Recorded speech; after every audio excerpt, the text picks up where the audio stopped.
Hey guys, this is Locke. This is my review of Noctis.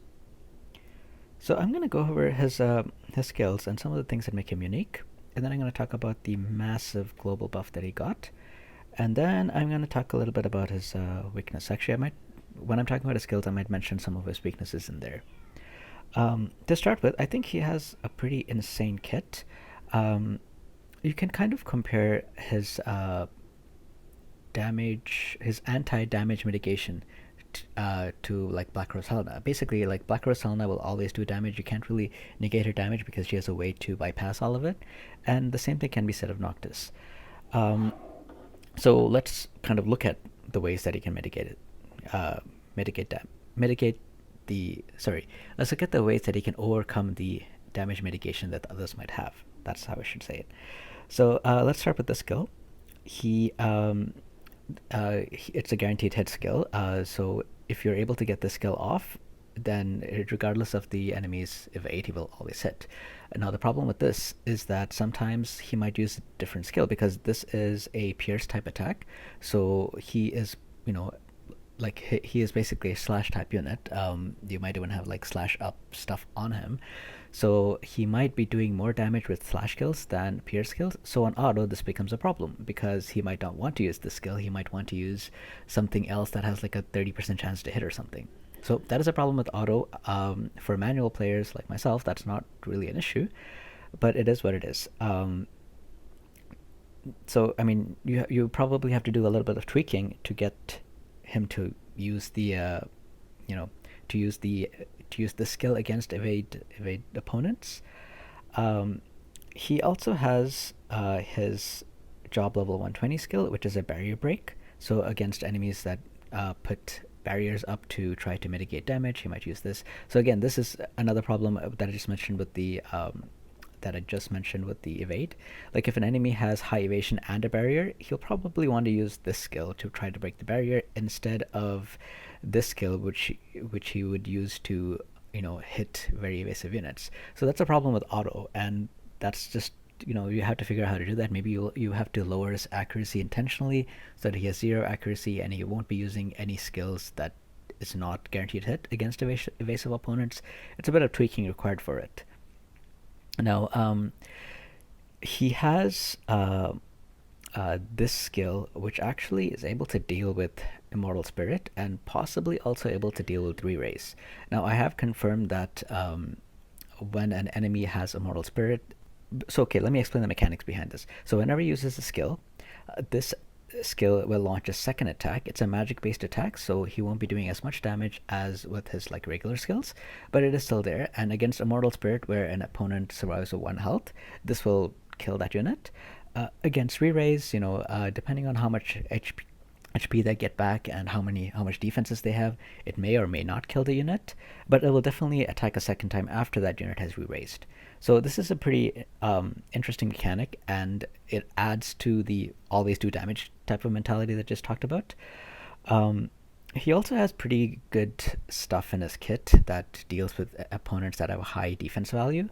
So this skill, Warp Strike, lowers defenses by 30, which is, I actually like this better than defense penetration. But in addition to the lowering target's defense by 30, he also has a mastery that gives him 25% defense penetration anyway. So when against high defense opponents, he will still do a sizable amount of damage. Against opponents with 0 defense, he will still do like very high damage because this will first lower enemies' defenses by 30 and then do the damage. If you have other units that attack after him, the that minus 30 defense debuff doesn't go away for 3 turns, so they can also do additional damage as well.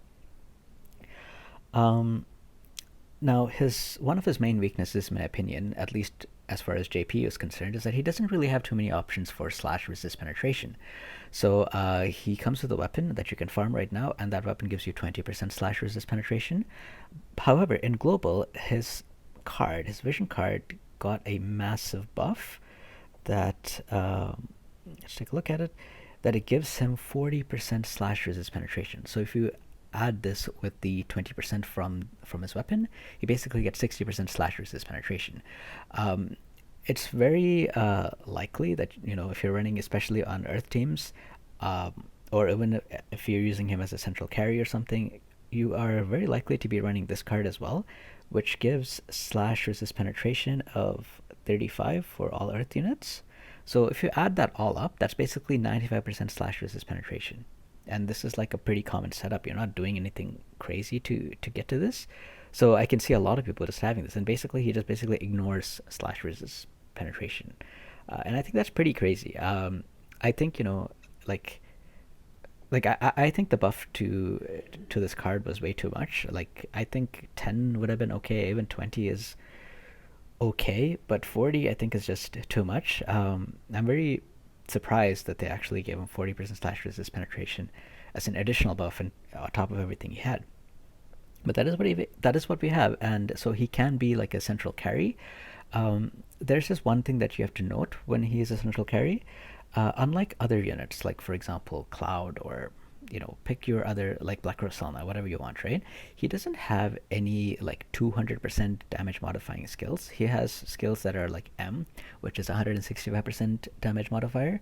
So that is, I think, one main difference. The only place I can find that has a 200% mod skill is basically his Limit Burst, which, you know, is an L type 200% modifier, and it also gives you it also decreases opponent's slash resistance and pierce resistance and strike resistance, I believe, for let me see, for 3 turns. Yeah, for 3 turns by 25% when you max this out. So you can use this skill first, and then use other skills on top of that, and he will do a lot of damage.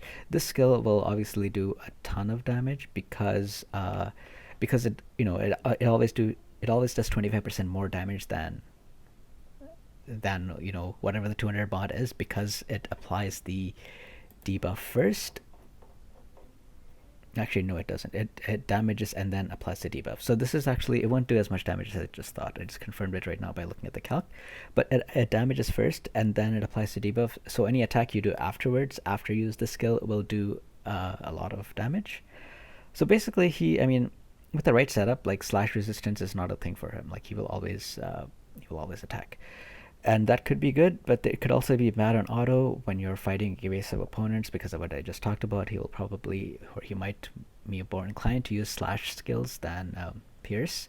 So that's something you have to uh, kind of look at. I really like his defenses. He suffers from the same problem that a lot of really good units with way too many really good buffs suffer from. Um, so I mean, I talked about this buff, the Power of Kings, right, which gives you an additional attack, which is really good against like Re-Raise and Immortal Spirit, and just does like additional damage anyway. Um, this additional damage is magic based, but thankfully, when you use this skill, when you upgrade it from his EX, it actually gets a 40% attack and magic increase, and his card also provides him over 100 magic, so he does have a sizable amount of magic anyway. Um, so I mean, that's good. Hopefully, more often than not, he kills the unit when it re-raises. Overall, it's a very interesting mechanic. Um, but that is, you know, buff number one. Now, buff number two is this one, Point Warp, which increases the spirit of allies within the area. I mean, and he can also, so he has a range that he can target. Like he can move up to 1 to 3 spaces and then target allies with this and give them 20 spirit and give himself protect.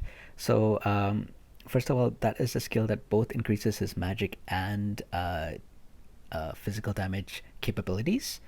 So like it gives him magic resistance in terms of plus 20 spirit, and also gives him protect, which is 25% damage mitigation for physical attacks. So it's a very good skill. On some maps you only can do one skill, sorry, like one buff, so you have to decide between Point Warp or Power of Kings. He also has another skill, Resist Magic, which is also very good against against specific type of opponents. I think it might be even better in modes like Guild War, where you can choose your opponents, so you can just go after units that have high magic. But yeah, this basically increases magic resistance by 38%. He has 10% magic resistance naturally. His card gives him 20%. If you add 38% to that, that becomes 68. Additionally, you can also give him the Providence of Lightning, which increases his magic resistance to 80 freaking percent. Like, that is insane, right? So you can make him a really insane magic tank if you want to, and it's really good for, you know, uh, against magic opponents like Black Rosalana or something. But you have to specifically be attacking them um, in guild wars or arenas, because if you're using magic resist, you're probably not using the other skills. So you really have to figure out which buffs you want to put on him. So he will require a lot of tweaking to work in auto. In manual, he is like a godsend, to be honest, because you can choose what to do. You can, like, if you're fighting against opponents that have high magic, you can use either point warp or resist magic. Against opponents that have like re-raise and everyone, you can choose to use Power of Kings first, and so on, right? So on manual, it's great. On auto, you really have to tweak this guy a lot. It's like a puzzle, really, because if you even look at the buffs that he has three good buffs, right? He has Power of Kings, he has Resist Magic, and he has Point Warp. And all three of them have different targeting. Like this one targets himself. So if you start the battle and if you only have this, he will target himself, he will use this, and he will run towards the opponent. So if you build him defensive and you want him to be ahead of your party and your other two units to kind of be behind, this is one thing you can use. If you build him slow, like if he has very low agility, but if you want the whole party to kind of move forward, you can build him slow agility and turn this buff on. So the other two allies will kind of, go up and buff each other or something, and then he goes last. So hopefully he is within three spaces that he can use the skill first and target allies and then run ahead. So you'll be even more closer to enemies the following turn. So it's, you can use that. Or if you want the entire party to kind of stay back, you can use Resist Magic, where they're all buffing each other and stay back a turn. So it's like a puzzle, really. Like, you want to figure out what to use, where to use. Like, if you do it properly, if you set him up to do exactly what you want and tweak him to do well, I think he will do. I think he'll perform very well. But it just requires tweaking. Like, you might even have to do it like for every other battle or something, or you might just have to be like, okay, he's going to do this for this map against magic type opponents or something, and you have to use that setup for specifically those opponents. And then if you're fighting like physical opponents or something, then you have to give a different setup. So it requires a lot of tweaking, is what I'm trying to say. He does have pretty good inherent defenses, though. I mean, I talked about the up to 80% magic resist build you can put, but he has all elemental resistance of 12%. I think that's phenomenal. As the Earth units, he has some weakness to wind, right? He has like minus 10%, so that minus 10% will go to 2. He will still take 25% additional damage from wind anyway, but it helps negate it.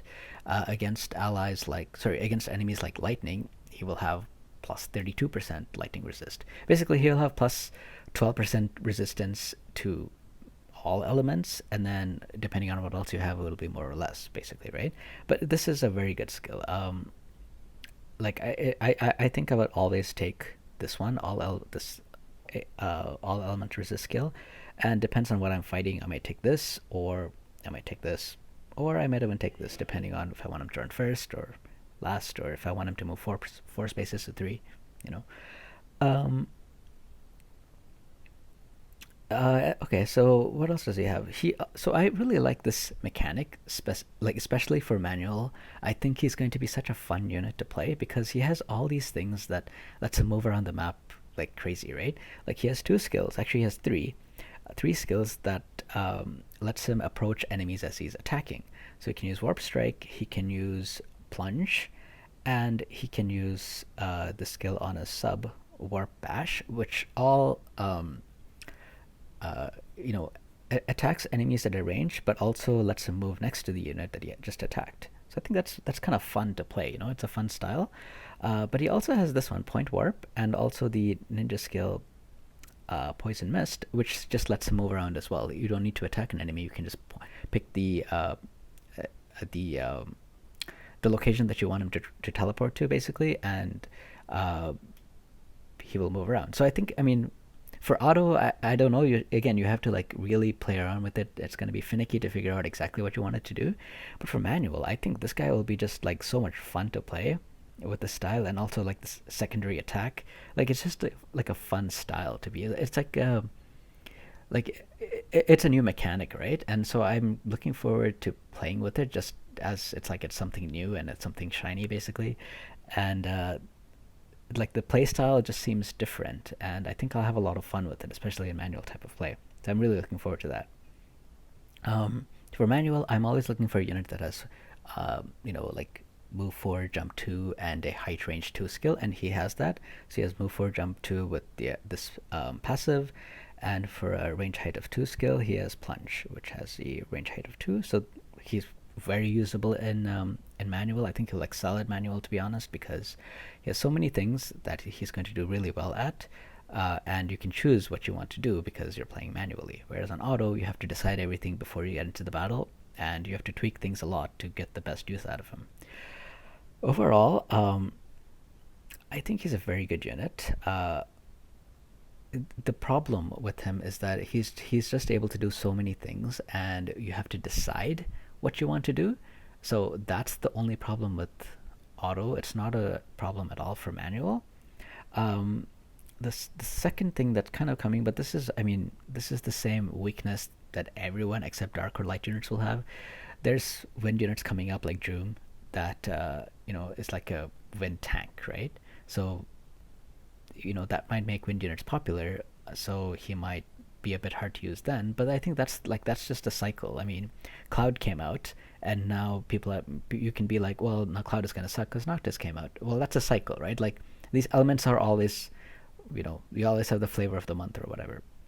So I don't really see that as a weakness. I mean, I think dark and light are just stupid and broken, like because they don't have that kind of weakness.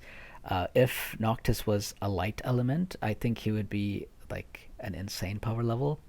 Um, but because he's Earth, he is naturally offset by wind units, which I think is what they should have. So I really dislike the design decisions between light and dark, making them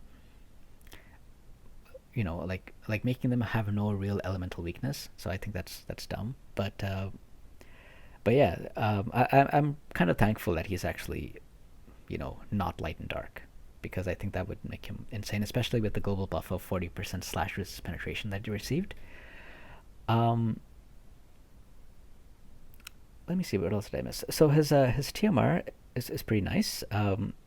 It gives him protect as well. So he already has a buff that gives him protect. So you might not want to, it's not going to stack. It's just one protect, right? So you might want to put this on somebody else. It also gives 5% AP restore for 3 turns as well, and it has 2 casts, so it's pretty nice. I think it's a pretty decent TMR to use. But because of the protect effect that he has from his buff anyway, he might not use this. You might want to give it to somebody else, or you might turn off that skill and let him use this instead for additional AP regeneration. So you have a choice there.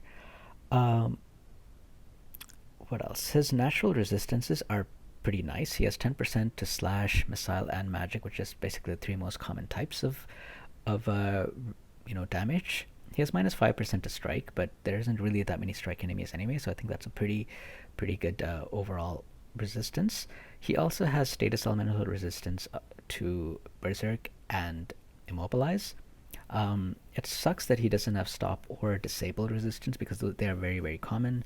However, you can get 25% disable resist from equipping the Stag Esper. I don't know how to say its name, so I'm just going to call it the Stag. But this gives you 25% disability resist. You might put this on Oberon though, so you have to kind of really decide who you're going to put it on. But it is one way of getting that. As for stop, you can put like the ribbon or something if you really want to protect against stop resist. Um, but yeah, I mean, so I really like him because I feel like there isn't any way to negate his attack. He will always find a way to do some damage. Obviously, you can't build slash resistance because he's gonna penetrate right through that. If you build defense, he has ways to deal with that. If you have a barrier, he can break barriers. If you have evasion, he has a guaranteed hit skill. I mean, if he doesn't use that skill, that's a different thing that you have to deal with within the auto settings. But he has the capability to deal with evade, especially for manual players. It's a non-issue because uh, he has the skill. Um, and so he has all the offensive capabilities that you want. The only downside to his offensive capabilities is that he doesn't have any 200 modifier skill, which I talked about. So you have to kind of take that into account, except for his LB. So his LB has 200% modifier. All the other skills don't. The so that's his offensive capabilities. His defensive capabilities, I mentioned already. He has very high overall resistance here with 12% elemental resist. He has magic resist. He has uh, spirit up. He has protect. So defenses as well. He's pretty good. He has 63 agility, and then he can get higher with Shadow Runner. He has move forward, jump 2. Um, he has like a lot of means of approaching the enemy with all these skills that let him jump around the battlefield. For manual, he's like a godsend because of all the things that I just mentioned. You have the capability to put all of this, like stack all of this on him. So I think he's going to be insane in manual plays. For auto, he can be good, but you have to tweak, right? So if you are willing to tweak or not, really depends on you.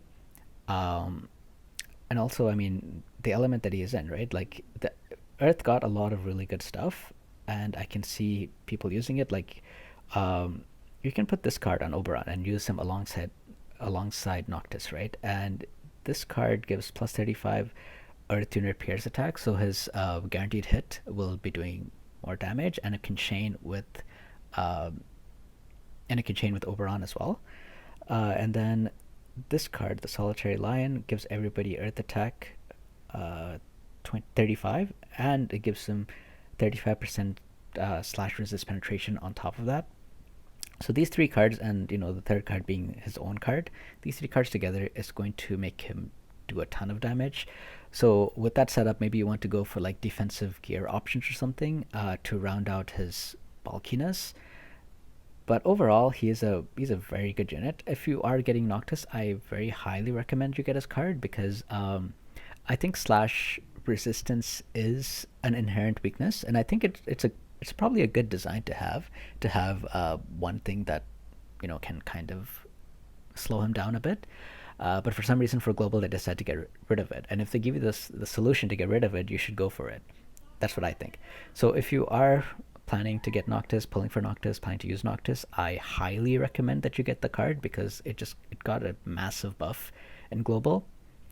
Uh, but yeah, I think it's a pretty phenomenal unit. I think he's going to be very fun to play with, and I can't really wait to try him out. It's going to be a while though because I don't have any more Wizard left. I have like 2k paid left, I think, and I'm not planning on like buying these daily dollar value things anymore. So it's probably going to be a slow build. I mean, thankfully I have stuff saved up. I have some stars, yeah, I have some soul stars, and I have some of these like what's it called, soul medals, and I have some vision stars as well for the card. So hopefully I can get there within like a month or so, but it'll be a slow build. Like I don't expect to have him like 120 next week or something, So we'll see. But I am definitely excited to play around with him and try him out. And yeah, that's it for my review. If you guys have other questions or comments, or if there's something else I missed out on, please let me know. And yeah, I will do my best to respond. And I'm also very curious to hear what you guys have to say about him as well, because I know a lot of people pay a lot more attention to like upcoming units than I do, and have already thought everything through. When he hit now is when I really looked into it, and without the massive buff on the card, I don't think he's as relevant. Like I would be less excited to play him because I was like, well, he can't really be a carry because he will have a massive, like not a massive, but he will have one main weakness, so it's going to be hard to use him as a carry. But then they got rid of that, so he can be a phenomenal carry, especially for manual, which is what I'm most interested in. But yeah, I'm curious to hear what you guys have to say. Anyway, that's it from me for now, so I will see you guys next time. Take care, guys.